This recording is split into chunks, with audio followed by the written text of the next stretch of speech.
രാഹുൽ ദ്രാവിഡിന് പകരക്കാരനായി Indian cricket ടീമിന്റെ പരിശീലക സ്ഥാനത്ത് നിയമിതനായിരിക്കുകയാണ് ഗൗതം ഗംഭീർ. കഴിഞ്ഞ ദിവസം ഗംഭീറിനെ മുഖ്യ പരിശീലകനായി നിയമിച്ച വിവരം BCCI ഔദ്യോഗികമായി പ്രഖ്യാപിച്ചു. 2027 ഡിസംബർ അവസാനം വരെയാണ് ഗംഭീറുമായി BCCIക്ക് കരാർ. ഈ മാസാവസാനം ആരംഭിക്കാനിരിക്കുന്ന ശ്രീലങ്കൻ പര്യടനത്തിലാണ് ഇന്ത്യൻ കോച്ചായി ഗംഭീർ അരങ്ങേറ്റം കുറിക്കുക. 3 മത്സര T20 പരമ്പരയോടെയാണ് ഇന്ത്യയുടെ ശ്രീലങ്കൻ പര്യടനം ആരംഭിക്കുക. അതായത് ഗംഭീറിനെ ഇന്ത്യൻ കോച്ചായി ആദ്യം കാണുക T20 ടീമിനൊപ്പമാകും. T20 ലോകകപ്പിന് പിന്നാലെ ഗംഭീറിന് കീഴിൽ അടിമുടി മാറ്റവുമായാകും ഇന്ത്യൻ ടീം എത്തുക. ക്യാപ്റ്റൻസിയിലും മാറ്റമുണ്ടാകും. Malayali wicket keeper batter Sanju സാംസണും ഗംഭീറിന്റെ ഇന്ത്യൻ T20 ടീമിൽ സുപ്രധാന റോൾ ലഭിച്ചേക്കുമെന്നാണ് സൂചന. ഇനി ഗംഭീറിന്റെ ആദ്യ പരമ്പരയ്ക്കുള്ള ടീം സാധ്യതകൾ നോക്കാം. ആദ്യം ബാറ്റർമാരിൽ നിന്ന് തുടങ്ങാം. യശസ്വി ജയ്സ്വാളും ഋതുരാജ് ഗെയ്ക്വാദും ശ്രീലങ്കൻ പര്യടനത്തിനുള്ള ഇന്ത്യയുടെ T20 ടീമിൽ ഉണ്ടാകുമെന്ന കാര്യം ഉറപ്പാണ്. നിലവിൽ നടന്നുകൊണ്ടിരിക്കുന്ന സിംബാബ്വെ പര്യടനത്തിൽ മിന്നും ഫോമിലാണ് ഋതു. ഇവർക്ക് പുറമെ സൺറൈസേഴ്സ് ഹൈദരാബാദിന്റെ ഓപ്പണിംഗ് ബാറ്ററായ അഭിഷേക് ശർമ്മയും ബാറ്റിംഗ് നിരയിലുണ്ടാകും. സൂര്യകുമാർ യാദവും റിങ്കു സിംഗുമാകും സ്ക്വാഡിലെ മറ്റ് സ്പെഷ്യലിസ്റ്റ് ബാറ്റർമാർ. അതേസമയം സിംബാബ്വെ പര്യടനത്തിൽ ഇന്ത്യൻ ടീമിന്റെ നായകനാണെങ്കിലും ശുഭ്മാൻ ഗിൽ ശ്രീലങ്കൻ പരമ്പരയിൽ ടീമിൽ ഇടം പിടിച്ചേക്കില്ല.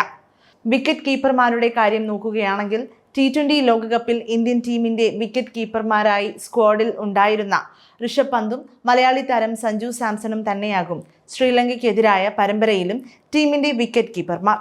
വിരാട് കോഹ്ലി, രോഹിത് ശർമ്മ എന്നിവർ അന്താരാഷ്ട്ര T20യിൽ നിന്ന് വിരമിക്കൽ പ്രഖ്യാപിച്ചതിനാൽ സഞ്ജു സാംസൺ ടീമിൽ സുപ്രധാന റോൾ ലഭിക്കുമെന്നാണ് കരുതപ്പെടുന്നത്.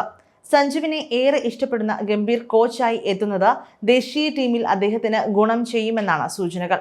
അതുകൊണ്ട് തന്നെ സ്പെഷ്യലിസ്റ്റ് ബാറ്ററായി ഈ പരമ്പരയിൽ സഞ്ജു കളിച്ചേക്കും. T20യിൽ ഇന്ത്യയുടെ സ്ഥിരം നായകനായി നിയമിതനായ ശേഷം ഹർദിക് പാണ്ഡ്യ നയിക്കുന്ന ആദ്യ പരമ്പരയാകും ശ്രീലങ്കയ്ക്ക് എതിരായ മാച്ച്. ഇന്ത്യയുടെ പുത്തൻ ക്യാപ്റ്റൻ ടീമിനെ മികച്ച വിജയത്തിലേക്ക് നയിക്കാൻ സാധിക്കുമെന്ന പ്രതീക്ഷയിലാണ് ആരാധകർ. ഹർദിക് പാണ്ഡ്യയ്ക്ക് പുറമെ ശിവം ദുബെ, അക്സർ പട്ടേൽ എന്നിവർക്കും ടീമിൽ സ്ഥാനം ഉറപ്പാണ്. നിലവിൽ സിംബാബ്വെയിൽ നടന്നുകൊണ്ടിരിക്കുന്ന പരമ്പരയിൽ മികച്ച ഫോമിൽ കളിക്കുന്ന വാഷിംഗ്ടൺ സുന്ദറും ടീമിൽ ഇടം പിടിക്കാൻ സാധ്യതയുണ്ട്.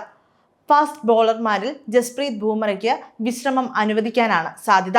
അങ്ങനെയെങ്കിൽ ഹർഷ്ദീപ് സിംഗും മുഹമ്മദ് സിറാജും ചേർന്നാകും ഫാസ്റ്റ് ബോളിംഗ് നിരയെ നയിക്കുക.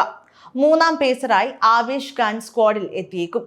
T20 ലോകകപ്പിൽ മിന്നിയ കുൽദീപ് യാദവ് ആകും സ്ക്വാഡിലെ ഏക സ്പെഷ്യലിസ്റ്റ് സ്പിന്നർ. അതേസമയം സാധ്യതാ സ്ക്വാഡ് നോക്കുകയാണെങ്കിൽ അഭിഷേക് ശർമ്മ, യശസ്വി ജയ്സ്വാൾ, ഋതുരാജ് ഗെയ്ക്വാദ്, സഞ്ജു സാംസൺ, ഋഷഭ് പന്ത്, റിങ്കു സിംഗ്, ഹർദിക് പാണ്ഡ്യ, സൂര്യകുമാർ യാദവ്, ശിവം ദുബെ, അർഷ്ദീപ് സിംഗ്, മുഹമ്മദ് സിറാജ്, ആവേശ് ഖാൻ, കുൽദീപ് യാദവ്, അക്സർ പട്ടേൽ, വാഷിംഗ്ടൺ സുന്ദർ എന്നിവരാകും ടീമിലുണ്ടാവുക.